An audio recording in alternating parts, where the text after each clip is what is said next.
Hey traders, David Frost, my strategic forecast. You're here for another episode of Common Sense Market Analysis. Today is Tuesday, August 20, 2019. We're looking at a daily chart of the SPY or Spider, which is the proxy for the S&P 500. It was Turnaround Tuesday, and that is the first thing this morning what Inside the Numbers members read when they logged into the site. The market was basically flat overnight and leading up to the opening bell, but today's finish was a different story. So let's find out what we've got on the daily chart, what the close means, what's staring us in the face on the southern side, and also what we have on the docket this week. Let's first take a bird's eye view of the daily chart.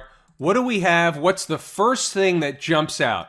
The first thing that jumps out is, thus far, the moving averages, at least the 20-period moving average, has contained the market, and we do have this somewhat of a bear flag pattern. It's not somewhat, it is a bear flag pattern. It's just wide. Therefore, the range that it's been chopping around in back and forth for the last few weeks is wide. Remember, when we get into these corrective phases, we always see large swings in both directions. That's what we've been seeing. Large swings in both directions. So nothing's new, nothing's a surprise, but what we all want to know is, what's the next major move in this market? Well, before we get into the major move, let's get into the minor move first. Macroeconomics, microeconomics. Macro moves, micro moves. The second or maybe third thing that jumps out at me on the chart is the gap that's staring us right in the face. It's almost like the gap is sitting there with its hands open, waiting for the market to fall right in. Is it going to fall right in, or is it going to fall right through? We don't know yet, but we know how to handle it. That's the important thing. How do you do that? Well, let's go through it piece by piece. There's the gap, 288.85. Now let's see what we've got on other charts. Here's an hourly chart. So what's the market doing? Is it coming back to test a former breakout area? Can we consider the gap a breakout area? When the market gapped up, it broke out of the previous area. So the answer is yes, but we'll get back to that because we're going to look at another chart where it's going to look different, but potentially confirm the same thing. Let's keep going though. What else do we have? We have another gap down below. It's not right around the corner, but we have to take notice. 284.69 is that gap down below. I'm not suggesting there's not support in between. We're just identifying important areas. This is the first pass. There's another important area right in between. The low of this candle, 286.43, in that general zone would also be important. It would also act from an intraday perspective as support under normal garden variety market conditions. So we have three spots. We mentioned before how the market handles it, right? What does the market do at the gap? Does it have a reaction in the northern direction rather quickly away from the gap? That's generally bullish. Does it hang around down at the gap? Is it not able to trade away from the gap in the northern direction? That's not bullish. That's bearish. That's telling us that wasn't necessarily the final destination. Somewhere lower would be the final destination in that scenario. What could it be? Could it be the 286.45? It's possible. Could it be somewhere in between? Of course, it's possible. This is how I'm basically unpacking the chart before your eyes. We're doing this in real time. Let's look at something else. Let's look at a different chart to get a different perspective. Here's a 120-minute chart. So it's the same chart, just looking at it from a different viewpoint. Now here's an interesting one. The 288.85, or in that general area, also comes into an area where you have not one but two moving averages. You have a 50-period moving average pretty much on the line, and you have a 20 moving average right below. So there's some supporting documentation or supporting information, if you will, that area should normally, under normal garden variety conditions, provide support. Now, that's notwithstanding a huge gap down in the morning. We don't know exactly what the market's going to look like in the morning. We're pre-planning. We're pre-preparing depending on what the market's doing in the morning. When we see the market in the morning, we go to our plan and we throw out what doesn't work anymore or what no longer is valid, and we hone down into the things that are valid. How about a 240-minute chart?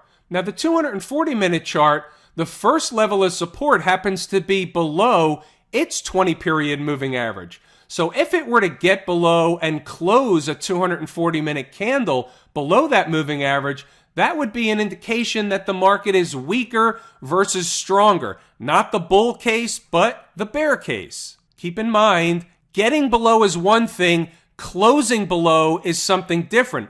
There's a lot of time, just like in a daily candle, there's a lot of time involved in a 240-minute candle. Now we're going to look at something slightly different. Now, it's not lost on me, and I didn't forget to mention it and didn't avoid mentioning it, the ABC pattern that we discussed yesterday. Still active, still could happen. There's the A leg up, the B leg down here, and the C leg goes like this. Doesn't have to happen all in one shot, doesn't have to happen in 4 or 5 straight days.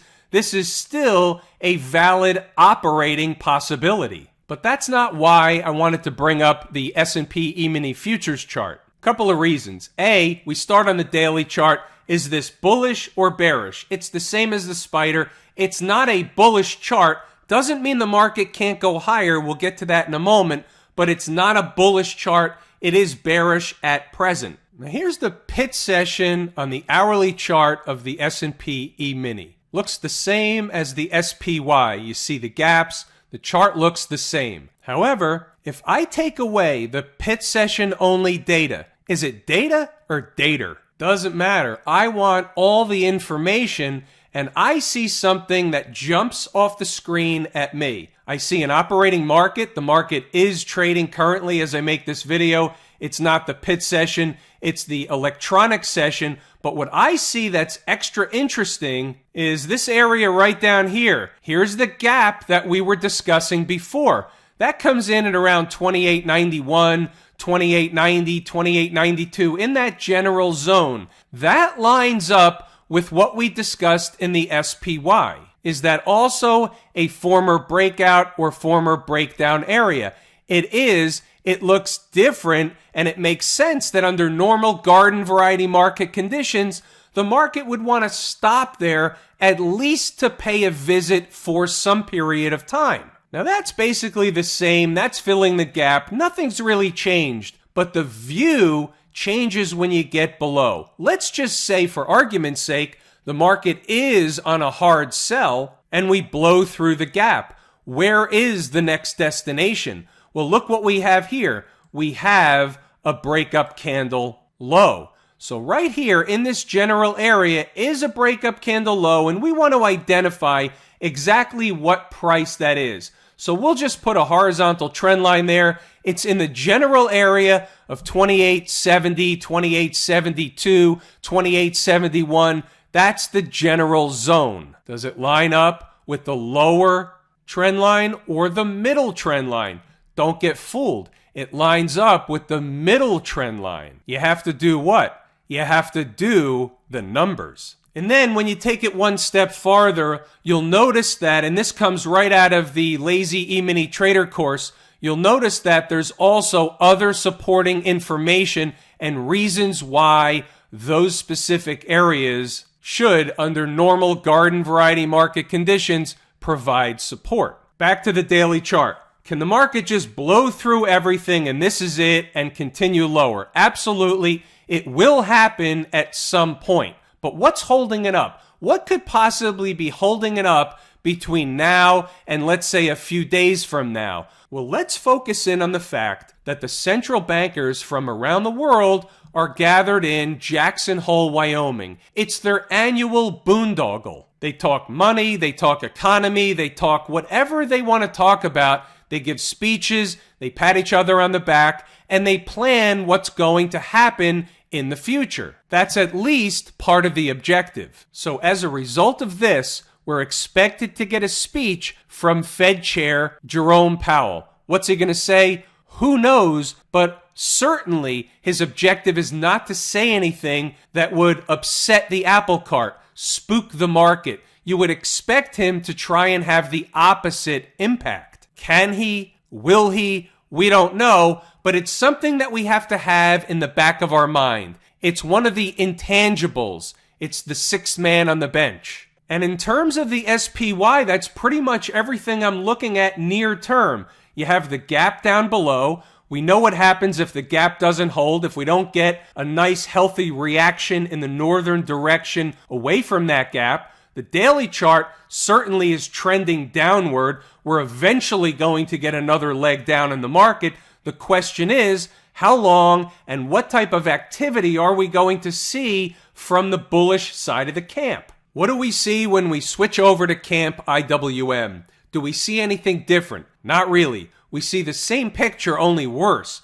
We see the gap down below. We see all the moving averages and price below. It's pretty much an ugly chart. Can they have another spike higher into the moving averages? Of course they can, but this is a bearish chart. It does have price pointing lower from a trend perspective, so it is what it is. You just have to know that in light of the fact that we're in one of these corrective phases and we do see large swings in both directions, if the Fed does try and goose the market, for example, and that's in air quotes obviously, goose that is, then what you end up seeing is the shorts having to run for cover. They have to eat a shit burger, and then we have to have another several days of a rodeo ride, which will include some large swings in the upward direction. What about the VIX? Do we see anything interesting that we can sink our teeth into? Well, it's really the S&P flipped on its head. So you have this big move higher,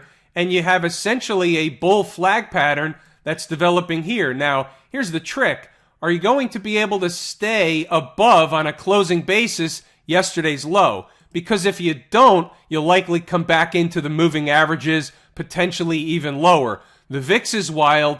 It's its own rodeo. And right now, it's not really telling us anything definitive one way or the other. Transportation department, do we see anything different than we just discussed in the IWM or the SPY?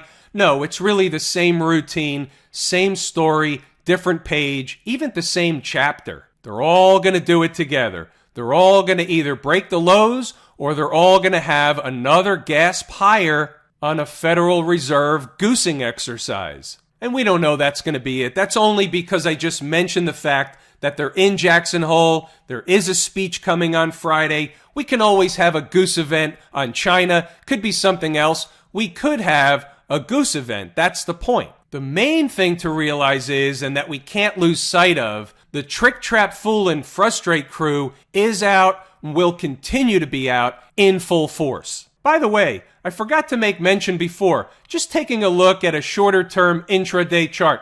Don't we look at this all the time? What is this? It's a move down, puts in a bear flag pattern, pretty good one at that, and then what happens at the end of the day? The last candle of the day, they hit them into the close, completing the bear flag pattern. Doesn't mean the lower prices are complete, but this little bear flag pattern happens to be complete as far as this 15-minute chart is considered. By the way, we're going to jump around a little bit. I need to keep you on your toes. We're moving the ball around. Take notice of the line at 29.15. This is a different topic. Inside the numbers, 11 o'clock in the morning, we're discussing 29.15. We discussed a lot of other things, but I want to make a point about 29.15. We'll get back to that in a moment. I also want to make another point. We only had one stock on the move today trigger its price, SRPT, but we have to take a look at that chart because when these happen, these happen. Take notice of the entry, $97.32.